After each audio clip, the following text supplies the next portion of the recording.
Good evening दोस्तों, welcome to my YouTube channel UPSC Gyan में आपका स्वागत है। हमारी 9th क्लास की इकोनॉमी की एनसीईआरटी स्टार्ट कर रहे हैं, जिसका फर्स्ट चैप्टर है पालमपुर की कहानी।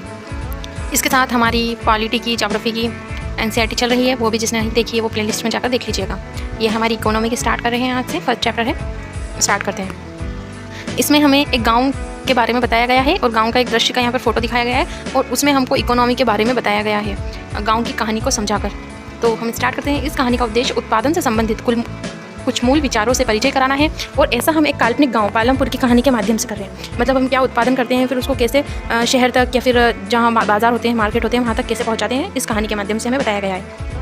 पालमपुर में खेती मुख्य क्रिया है, जबकि अन्य क्रियाएं जैसे लघु स्तरीय विनिर्माण, डेयरी, परिवहन आदि सीमित स्तर पर की जाती हैं। इन उत्पादन क्रियाओं के लिए विभिन्न प्रकार के संसाधनों की आवश्यकता होती है, यथा प्राकृतिक संसाधन, मानव निर्मित वस्तुएं, मानव प्रयास, मुद्रा आदि। पालमपुर की कहानी से हमें विदित होता है कि गांव में इच्छित वस्तुओं और सेवाओं को उत्पादित करने के लिए विभिन्न संसाधन किस प्रकार समायोजित होते हैं। सबसे पहले हम परिचय की बात करते हैं। पालमपुर आस पड़ोस के गांवों और कस्बों के भली भांति जुड़ा हुआ है। एक बड़ा गांव रायगंज पालमपुर से 3 किलोमीटर की दूरी पर है। प्रत्येक मौसम में यह सड़क गांव को रायगंज और उससे आगे अधिकतम छोटे कस्बे शाहपुर से जोड़ती है।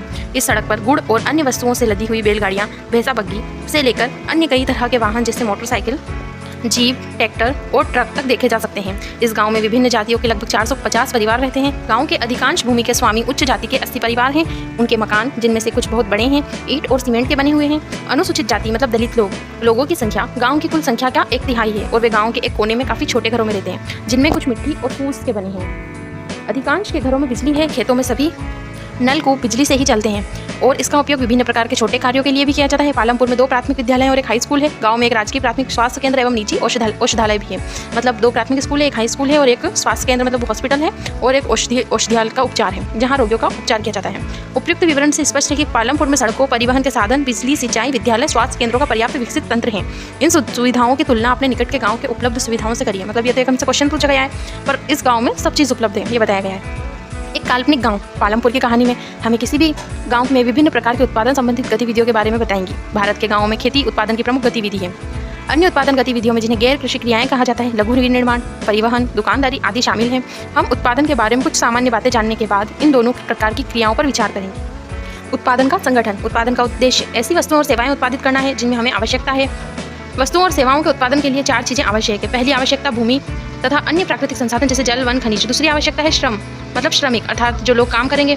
कुछ उत्पादन क्रियाओं में जरूरी कार्यों को करने के लिए ज़्यादा पढ़े लिखे कर्मियों की जरूरत होती है। दूसरी क्रियाओं के लिए शारीरिक कार्य करने वाले श्रमिकों की जरूरत होती है। प्रत्येक श्रमिक उत्पादन के लिए आवश्यक श्रम प्रदान करता है। तीसरी आवश्यकता होती है भौतिक पूंजी, मतलब कुछ पैसे वगैरह हो या फिर कोई पूंजी उसमें उन्होंने लगाई हुई हो, अपनी कैपिटल्स। अर्थात उत्पादन के प्रत्येक स्तर पर अपेक्षित कई तरह के आगत। क्या आप जानते हैं कि भौतिक पूंजी के अंतर्गत कौन कौन सी मदें आती हैं? पहला, औजार, मशीन, भवन। औजार तथा मशीनों में अत्यंत साधारण औजार जैसे किसान का हल से लेकर परिष्कृत मशीनें जैसे जनरेटर, टरबाइन, कंप्यूटर आदि आते हैं। औजारों, मशीनों तथा भवनों का उत्पादन कई वर्षों तक होता है और इन्हें स्थायी पूंजी कहा जाता है। कच्चा माल एवं नगद मुद्रा। उत्पादन में कई प्रकार के कच्चे माल की आवश्यकता होती है, जिससे बुनकर द्वारा प्रयोग किया जाने वाला सूत, कुम्हारों द्वारा प्रयोग किए जाने वाली मिट्टी। उत्पादन के दौरान भुगतान करने तथा जरूरी माल को खरीदने जैसे कुछ पैसों की आवश्यकता होती है। कच्चा माल एवं नगद पैसों की कार्यशील पूंजी। नगद पैसों को और कच्चे माल को हम कार्यशील पूंजी कहते हैं। और जैसे कंप्यूटर वगैरह, कोई टेबल वगैरह हुई या फिर कोई भवन हुआ, कोई मशीन हुई, तो उसे स्थायी पूंजी कहते हैं। औजारों, मशीनों तथा भवनों से भिन्न ये चीज़ें उत्पादन क्रिया के दौरान समाप्त हो जाती है। जो कार्यशील पूंजी होती है वो समाप्त हो जाती है। एक चौथी आवश्यकता भी होती है, आपको स्वयं उपभोग हेतु, बाजार में बिक्री हेतु उत्पादन करने के लिए भूमि, श्रम और भौतिक पूंजी के एक साथ करने योग्य बनाने के लिए ज्ञान और उद्यम की आवश्यकता पड़ेगी। आजकल इसे मानव पूंजी कहा जाता है। मानव पूंजी के विषय में और अधिक अध्ययन हम अगले अध्याय में करेंगे। उत्पादन भूमि, श्रम और पूंजी को संयोजित करके संगठित होता है, जिसे उत्पादन के कारक कहा जाता है। पालमपुर की कहानी को पढ़ने के क्रम में हम उत्पादन के प्रथम 3 कारकों के बारे में और अधिक से सीखेंगे। सुविधा के लिए इस अध्याय में हम भौतिक पूंजी को पूंजी कहेंगे। पालमपुर में खेती। अब हम पढ़ने वाले हैं पालमपुर में खेती। पहला है भूमि स्थिर है। पालमपुर में खेती उत्पादन की मुख्य क्रिया है।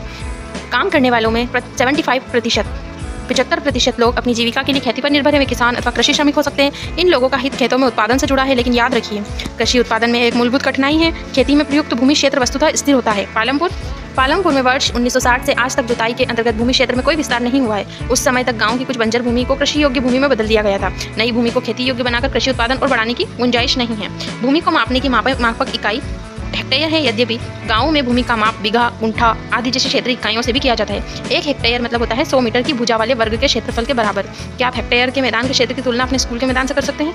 मतलब ये तो हमें क्वेश्चन बताया गया, लेकिन इससे ऊपर जो बताया गया है 100 मीटर की भुजा वाले वर्ग के क्षेत्रफल के बराबर, तो यहाँ तक हमें फैक्ट से याद रखना है। अब हो गया भूमि स्थिर है। उसके बाद सेकंड पॉइंट है क्या उसी भूमि से अधिक पैदावार करने की कोई तरीका है। तो जहाँ जिस प्रकार की फसल पैदा की जाती है, जैसी सुविधाएं उपलब्ध है, उन्हें देखते हुए पालमपुर उत्तर प्रदेश के पश्चिमी भाग में एक गांव की तरह लगता है। पालमपुर में समस्त भूमि पर खेती की जाती है, कोई भूमि बेकार नहीं छोड़ी जाती। बरसात के मौसम मतलब खरीफ की फसल है। किसान ज्वार और बाजरा उगाते हैं। इन पौधों को पशुओं के चारे के लिए उपयोग में लाया जाता है। इसके बाद अक्टूबर और दिसंबर के बीच आलू की खेती होती है। सर्दी के मौसम मतलब रबी की फसल में खेतों में गेहूं उगाया जाता है। उत्पादित गेहूं में से परिवार के खाने के लिए रखकर शेष गेहूं किसान रायगंज की मंडी में बेच देते हैं। भूमि के एक भाग में गन्ने की खेती की जाती है, जिसकी वर्ष में एक बार कटाई होती है। गन्ना अपने कच्चे रूप से या गुड़ के रूप में शाहपुर के व्यापारियों को बेचा जाता है।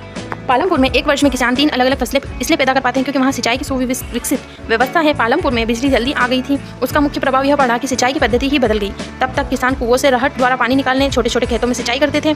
लोगों ने देखा कि बिजली से चलने वाले नलकूपों से ज़्यादा प्रभावकारी ढंग से अधिक क्षेत्र की सिंचाई की जा सकती थी। प्रारंभ में कुछ नलकूप सरकार द्वारा लगाए गए थे, पर जल्दी ही किसानों ने अपने निजी नलकूप लगाने प्रारंभ कर दिए। परिणाम स्वरूप 1970 के दशक में मध्य तक 200 हेक्टेयर के पूरे जुते हुए क्षेत्र की सिंचाई होने लगी। भारत में सभी गाँवों में ऐसी उच्च स्तर की सिंचाई व्यवस्था नहीं है। नदी मैदानों के अतिरिक्त हमारे देश में तटीय क्षेत्रों में अच्छी सिंचाई होती है। इसके विपरीत पठारी क्षेत्र जैसे दक्षिणी पठार में सिंचाई कम होती है। देश में आज भी कुल कृषि का 40% से भी कम क्षेत्र में ही सिंचाई होती है। शेष क्षेत्रों में खेती मुख्यतः वर्षा पर निर्भर है। एक वर्ष में किसी भी भूमि पर एक से ज़्यादा फसल पैदा करने के लिए बहुविध फसल प्रणाली कहते हैं। जहाँ पर एक से ज़्यादा फसल पैदा की जाती है वहाँ उसे बहुविध फसल प्रणाली कहते हैं। यह भूमि के किसी एक टुकड़े में उपज बढ़ाने की सबसे सामान्य प्रणाली है। पालमपुर में सभी किसान कम से कम 2 मुख्य फसलें पैदा करते हैं। कई किसान पिछले 15-20 वर्षों से तीसरी फसल के रूप में आलू पैदा कर रहे हैं। इन सबके हमें विभिन्न फसलों के यहाँ पर हमें चित्र बताए गए हैं।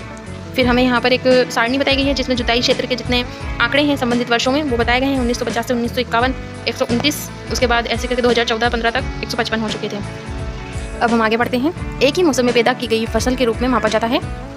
उपज को भूमि के किसी टुकड़े में एक ही मौसम में पैदा की गई फसल के रूप में मापा जाता है। 1960 के दशक में मध्य तक खेती में पारंपरिक बीजों का प्रयोग किया जाता था, जिनकी उपज अपेक्षाकृत कम थी। परंपरागत बीजों को कम सिंचाई की आवश्यकता होती थी। किसान उर्वरकों के रूप में गाय का गोबर, दूसरी प्राकृतिक खाद का प्रयोग करते थे।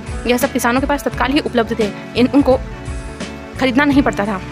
1960 के दशक के अंत में हरित क्रांति ने भारतीय किसानों को अधिक उपज वाले बीजों जैसे HYV के द्वारा गेहूं और चावल की खेती करने के तरीके सिखाए। परंपरागत बीजों की तुलना में HYV बीजों से एक ही पौधे से ज़्यादा मात्रा में अनाज पैदा होने की आशा थी। इसके परिणाम स्वरूप जमीन के उसी टुकड़े में पहले की अपेक्षा कहीं अधिक अनाज की मात्रा पैदा होने लगी। यद्यपि अति उपज प्रजातियों वाले बीजों से अधिकतम उपज पाने के लिए बहुत ज़्यादा पानी तथा रासायनिक खाद और कीटनाशकों की जरूरत थी। अधिक उपज केवल अति उपज प्रजातियों वाले बीजों, सिंचाई, रासायनिक उर्वरक और कीटनाशकों आदि के संयोजन से ही संभव थी। भारत में पंजाब, हरियाणा और पश्चिमी उत्तर प्रदेश के किसानों ने खेती के आधुनिक तरीकों का सबसे पहले प्रयोग किया। इन क्षेत्रों में किसानों ने खेती की सिंचाई के लिए नलकूप और HYV बीजों, रासायनिक उर्वरक तथा कीटनाशकों का प्रयोग किया। इनमें से कुछ ने ट्रैक्टर एवं फसल गहाने के लिए मशीनें खरीदी, जिसमें जुताई और कटाई के काम को तेज कर दिया। उन्हें इनसे गेहूं की ज़्यादा पैदावार हुई। पालमपुर में परंपरागत बीजों से गेहूं की उपज 1300 किलोग्राम प्रति हेक्टेयर थी। HYV बीजों की उपज 3200 किलोग्राम प्रति हेक्टेयर तक पहुंच गई। गेहूं के उत्पादन में बहुत अधिक वृद्धि हुई। किसानों के पास बाजार में बेचने को अब अधिशेष गेहूं की काफ़ी मात्रा उपलब्ध थी। अब यहाँ पर इस सारणी से ही बताया गया है कि बहुविध प्रणाली आधुनिक विधियों में क्या अंतर है, ये बताना है आपको। उसके बाद ये क्वेश्चंस दिए गए हैं 1-2, वो करने की कोशिश करिएगा। उसके बाद हम थर्ड पॉइंट्स पढ़ेंगे पार्ट 2 में।